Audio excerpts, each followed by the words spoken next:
Nakita ko pa yung matandang nakaburol sa inyo kanina. Paano nangyari yun? 3 araw na siyang nakaburol dun. Story time. Ako si Janik, 21 years old. Nangyari ang kwento na to, 4 na taon nang nakakalipas. December 17, 2019. Naghahanda ako nito para sa simbang gabi namin. May usapan na kasi kami ng tropa kong select na taga San Roque at ako taga Victoria. Kadalasan, ako nauunang umalis sa bahay at dadaanan ko na lang siya sa bahay nila dahil nilalakad lang namin ang papunta sa may simbahan. Tapos yung bahay nila ay saktong shortcut papunta sa may simbahan. Dumating ako sa kanila mga alas 6 ng gabi dahil ang misa ay alas 7 ng gabi kaya dali-dali kaming umalis kagad pagdating ko. Normal naman ang lahat ng gabing to. Lahat ng tao ay may kita mong papunta sa may simbahan. Sa huling street na dadaanan namin bago makarating ng simbahan, biglang may humawak sa kamay ko na matandang babae. Puti ang buhok niya na maikli at nakabestida na karaniwang suot ng mga lola natin. Nagulat ako kaya napahinto ako. Habang select, diretso lang na naglalakad yon kasi may tinitignan sa cellphone niya. Pagtingin ko kay Lola, nakangiti siyang nakatingin sa akin. Maliwalas ang mukha niya at sabi niya sa akin, "Merry Christmas!" Nagulat ako sa paghawak niya sa kamay ko pero hindi ko pinag-isipan ng masama yon dahil magpapasko na at baka gusto niya lang bumati ng ibang tao. Sinagot ko din naman kagad yun ng, "Merry Christmas din po, Nay." Tapos nginitian ko siya pabalik. Tapos bumitaw na siya at hinabol ko na si Lex sa paglalakad. Nagulat si Lex kasi nahuli ako sa paglalakad. Kaya tinanong ako noon ng, "Saan ka galing?" Hinawakan ako ng matanda doon eh. Tapos binati ako ng Merry Christmas. Lumingon si Lex para tingnan yung sinasabi kong matanda. "Ha? Saan?" "Nandun oh. Nakaupo sa may gilid." "Ha? Wala naman eh.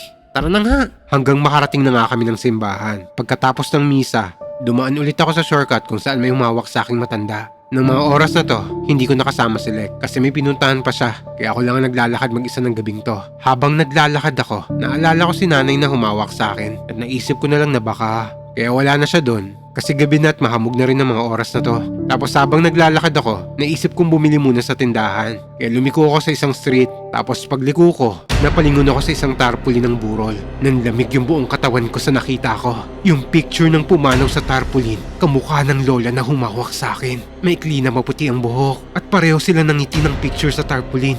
Dito na nagtayuan ang mga balahibo ko at nagkaroon ng luha yung mata ko sa kilabot. Hindi ko alam ang gagawin ko dahil hindi ako pwedeng magkamali sa nakita ko. Siya yung humawak sa kamay ko. Agad akong tumakbo habang napapaluwa sa takot. Hindi naman ako naniniwala sa multo kaya takang-taka ako sa nakita ko. Pagdating ko ng bahay, agad kong chinat si Lek at tinanong ko siya kung matagal na bang may nakaburol na patay sa unang street nila. Ang sabi niya, may 3 araw na daw. Mas lalo akong kinilabutan kasi hindi ako pwedeng magkamali. Yung nasa larawan ng matanda sa tarpaulin, siya yung humawak sa kamay ko. Hindi ko alam kung bakit siya nagpakita sa akin o meron ba siyang mensahe na gustong ipadala sa akin. Hanggang isang araw, napapanaginipan ko siya. Parang sinasabi niya magkamag-anak daw kami. Lumipas ang taon na wala na rin naman to. Pero hanggang ngayon, nananatiling misteryo at nakakapanindig balahibo itong naranasan ko.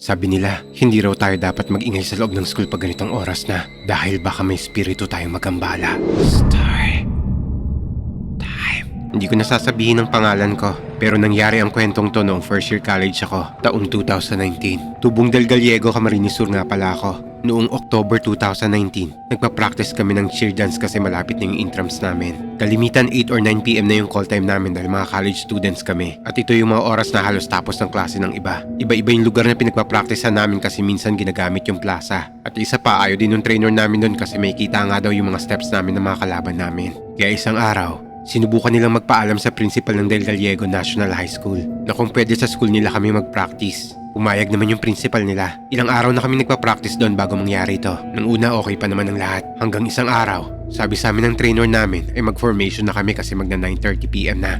Nung naka-formation na kami, biglang sumigaw yung kaibigan ko at napaupo siya tapos tinakpan niya yung mata niya habang umiiyak. Hindi namin alam kung ano nangyayari. Tapos tumabi kami sa kanya at inalalayan siya. Pero iyak pa rin siya ng iyak, ayaw niyang tumayo. Ayaw niya ring alisin yung pagkakatakip ng kamay niya sa mata niya. Tapos sabi ng trainer namin tumahimik daw muna kami para matigil ang komosyon namin. Maya-maya, kumalma na siya tapos dito na siya nagsimulang magkwento. Ang sabi niya, may babae raw na gustong sumakay sa likod niya o parang gustong sumapi sa kanya. Galit na galit daw yun sa amin kasi sobrang ingay daw namin gabi-gabi. Bago pa pala kami magsimula mag-practice doon, may nakikita na siyang babaeng nakaitim sa taas ng building na nakatingin daw sa amin. Pero hindi niya raw nakikita yung mukha nun. Tapos yung oras na gusto na raw siyang saniban ng babae, sinusubukan niya raw abutin yung isa ko pang kaibigan na nasa unahan niya. Pero hindi niya raw magawa kasi parang pinipigilan siya ng babaeng yun. Kaya hindi raw siya nakapagpigil. At yun na raw yung oras na nakita namin siyang sumigaw na nakaupo habang umiiyak. Dahil sa sobrang takot namin, pinauwi na kami ng trainer namin. Pero hindi pa rito nagtatapos. Binalikan siya ng babaeng yun at bigla na lang siyang napaupo ulit. Kasi raw sinasaktan na siya ng babaeng yun.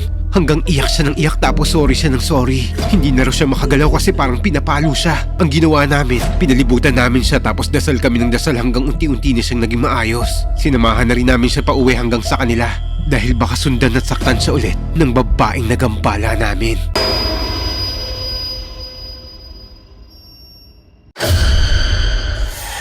Naniniwala ba kayo sa sundo o isang patay na sinusundo ka na? Story time. Hindi ko nababanggitin ng pangalan ko pero nangyari to noong 2019 at yung nanay ko ay naaksidente noong 2014 at yun ang dahilan ng kanyang pagkamatay. Tuwing may problema ako, nag-o-open ako sa kanya kahit wala na siya. Pumupunta ako sa puntod niya, doon ko sinasabi sa kanyang lahat. Ang hindi ko alam, naririnig niya pala ang lahat ng kwento ko. Mula sa family problem ko at sa sarili ko. May isang beses na umiiyak ako hanggang sa nakatulog ako. At nanaginip ako tapos nakita ko siyang nakatayo sa harap ko. Pero ang pinagtataka ko, nakikita ko rin ng lola ko na nag-aalaga sa akin. At ang mga pinsan ko nakasama ko mula pagkabata. Pero ng mga oras na to, parang hindi nila ako nakikita.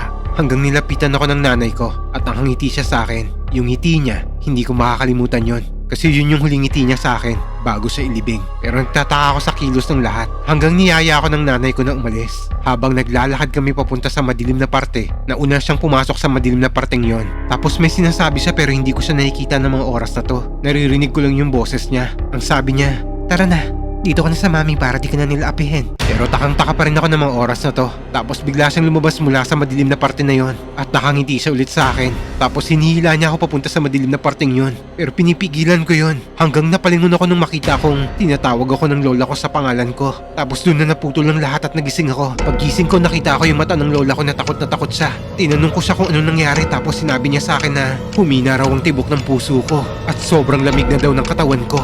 Simula nito, sinabi ko sa nanay ko na gabayan niya na lamang ako at hintayin niya na lamang ang tamang oras kung kailan kami ulit magsasama.